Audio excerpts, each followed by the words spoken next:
Um, this is about smoothing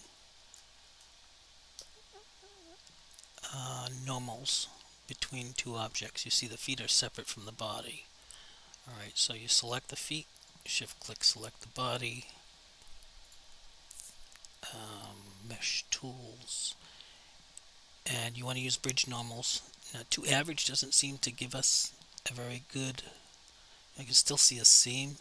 I think my math might be wrong, but you can bridge from one to the other or from the other to the one, as it were. So in this particular case, the active object, which is highlighted in lighter orange, is the target. So I say to target, and that kind of works. But in Second Life, I see a little bit of a gap, like an indent. So instead, you can do this and make that the target. But if you make the body the target, just say to source, so the body's normals are aligned with the source, which is the feet.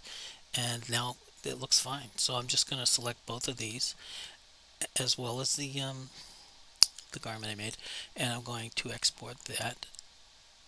Mesh export. I've already put in the preset. You can find it in with Bento Buddy.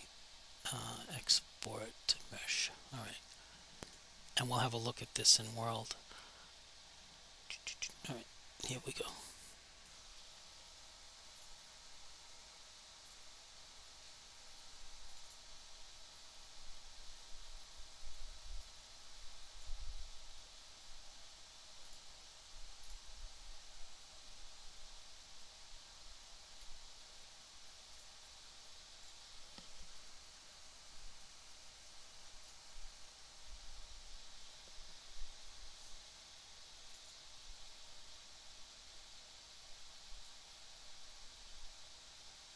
Looks okay.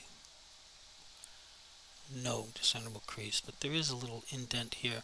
I think that's just the mesh. I'll have to go look at it, and maybe it needs some smoothing. But the tool works.